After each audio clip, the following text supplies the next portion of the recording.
Good morning बच्चों। आज हम देखेंगे 10वीं के हिंदी में अध्याय 1.2 में बादल को घिरते देखा है। नागार्जुन द्वारा लिखित यह बादल को घिरते देखा है।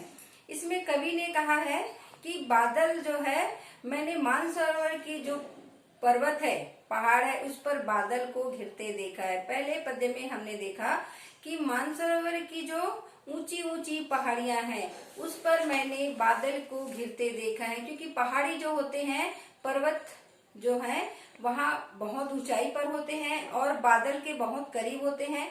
इसलिए वहां पर अचानक से कभी भी बारिश होना, ठंडी हवाओं, पेड़ के साथ में जो हवाएं जो टकराती है, ठंडी हवाएं, उसके बाद वहां पर वर्षा, कभी भी अचानक से वर्षा हो जाती। तो कहा है कि मैं वहां पर गया तो वहां बादल को घिरते देखा हूँ, पास से अनुभव किया हूँ। वहां पर जो जब ओस की बूंदे, वहां के नीचे जो तालाब है, उस तालाब पर ओस की बूंदे जब उस कमल के, स्वर्णिम कमल पर पड़ती है, तो जब सूर्य उदय होता है, सूर्य उदय होने के बाद जब उस कमल पर सूर्य की किरणें जब पड़ती है, तो वो जो बूंदे हैं वह चमकने लगता है, स्वर्णिम दिखाई देने लगता है। इसीलिए कवि ने कहा है स्वर्ण कमल। तो अब हम देखते हैं दूसरा पद्य। दूसरा पद्य में कहते हैं, छोटी बड़ी कई झीलें हैं, उनके श्यामल नील सलील में समतल देशों से आ आकर पावस की उमस से आकुल। छोटी बड़ी कई झीलें हैं। उस जो मानसरोवर की घाटी है, वहां पर छोटी बड़ी बहुत सारी झीलें हैं। उस झीलों में सुंदर काले श्यामल, काले नीले सलील शीतल जल हैं। वहां पर जो छोटे छोटे झीलें हैं, वहां पर काले नीले सुंदर शीतल जल है। समतल देशों से आ आकर, और वहां पर बहुत दूसरे देशों से जो घुमंतु जीव जंतु है, जीव है, पक्षी हैं, वो दूसरे देशों से वहां पर आते हैं। पावस की उमस से आकुल, गर्मी की उमस से व्याकुल होकर वो दूसरे देश से घुमंतु जो पक्षी है वहां पर आते हैं, उस झील पर आते हैं। उस झील का जो जल है शीतल है, काले हैं, नीले कलर में दिखाई दे रहे हैं, और दूसरे देशों से घुमंतु जो पक्षी हैं वहां पर अपने उमस, ताप को मिटाने के लिए आते हैं, अपने व्याकुलता को दूर करने के लिए वहां पर आते हैं। क्योंकि बहुत सारे जो पक्षी होते हैं अलग अलग समय में दूसरे देशों से आते हैं और समय बिताकर यहाँ से फिर चले जाते हैं अपने देश। तो कई प्रकार के विदेशी जो चिड़िया है, घूमने के लिए या अपने उमस ताप से मुक्ति पाने के लिए यहाँ पर झील में आते हैं और इधर उधर घूमते हुए तिरक्त मधुर विसंतु खोजते, वहां पर अनेक प्रकार के कीड़े मकोड़े को खोजते हुए, ढूंढते हुए देखा गया है। बाहर से जो घुमंतु पक्षी होते हैं, विदेशों से आकर यहाँ पर अपने तपन, गर्मी को दूर करने के लिए आते हैं, और उस जो वहां पर जो झील है, वहां पर अनेक प्रकार के कीड़े मकोड़े को खोजते हुए दिखाई देते हैं। हंसों को भी तीरते देखा है, बादल को घिरते देखा है। उसी झील पर मैंने हंस को भी तैरते हुए देखा है, बादल को घिरते देखा है।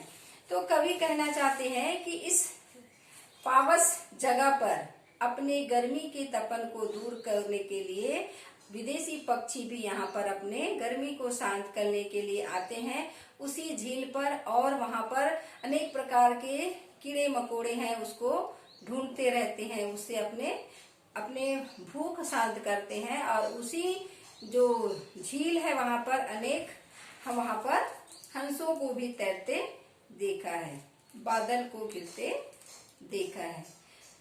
ऋतु बसंत का सुप्रभात था, मंद मंद था अनिल बह रहा, बाल अरुण की मृदुल किरणें थी, अगल बगल स्वर्णाभ शिखर थे, एक दूसरे से विरहित हो, अलग अलग रहकर ही जिनको सारी रात बितानी होती, निशा काल के चिर अभिशापित बेबस उन चकवा चकवई का, अंत हुआ क्रंदन फिर उनमें, उस महान सरोवर के तीरे, सैवालों की हरी दरी पर प्रणय कला छिड़ते देखा है, बादल को घिरते देखा है।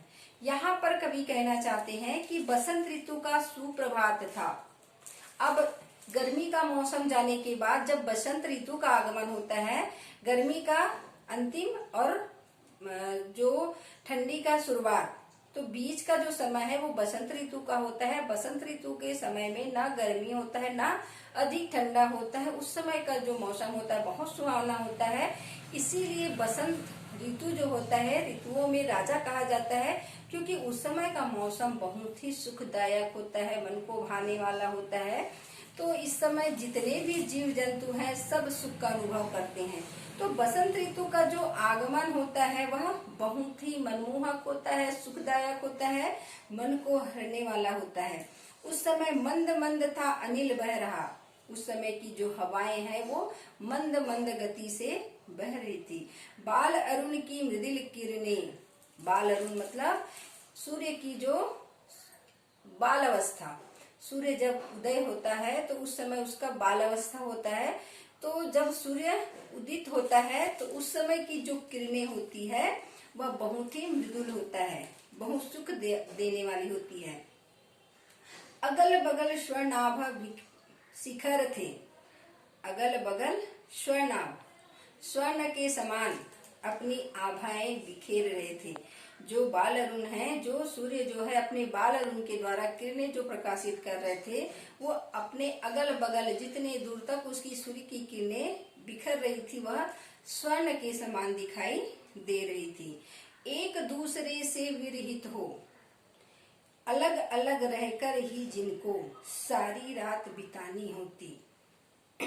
अलग अलग एक दूसरे से जो रहते थे, इसमें कहा गया है निशा काल के चिर अभिशापित बेबस उन चकवा चकई का। चकवा चकवी जो पक्षी होते हैं वो श्रापित होते हैं, उनको श्राप मिला रहता है कि दोनों जो है रात्रि में मिल नहीं सकते, रात्रि में उसका मिलाप नहीं होते। तो उन लोग रात भर रुदन करते रहते हैं, एक दूसरे के लिए मिलने के लिए तड़प रहती है। तो दोनों जो है रुदन करते रहते हैं। तो वो श्रापित जो पक्षी हैं एक दूसरे से विरह में अलग अलग रहकर जिनको सारी रात अपनी बितानी होती है, वह निशा काल के चिर अभिशापित बेबस उन चकवा चकवी का मंद हुआ क्रदन। फिर उसमें जो श्रापित होते हैं तो उनको रात को मिल नहीं पाते, तो रात भर वो दोनों रोते रहते हैं, मिलने के लिए तड़पते रहते हैं। और जैसे ही सूर्य की किरणें उस पर पड़ती है, रात उनका रोने में बीतता है, और सुबह जब सूर्य की किरणें उस पर पड़ती है तो उनका रुदन रोना बंद हो जाता है। फिर उसमें उस महान सरोवर के तीर शैवालों की हरी दरी पर प्रणय कर कलह छिड़ते देखा है, बादल को घिरते देखा है। उस महान सरोवर में उन चकवा चकवी पक्षी को शैवाल, ऐसा लग रहा है जैसे शैवाल बिछे हुए हों। शैवाल जो है उसे सरोवर में ऐसे बिछे हुए जैसे कॉलिन को बिछा दिए हों, दरी को, हरी दरी को वहां पर बिछा दिए हों, ऐसा दिखाई दे रहा है। और उस जो सरोवर में उस चकवा चकवी को सुंदर प्रणय क्रीड़ा करते हुए दिखाई दे रहा है, देख रहे हैं। बादल को घिरते देखा है, कवि कह रहे हैं कि उस सुंदर मनोरम दृश्य में मैंने बादल को घिरते देखा है। आगे का पद्य मैं फिर आगे बताऊंगी।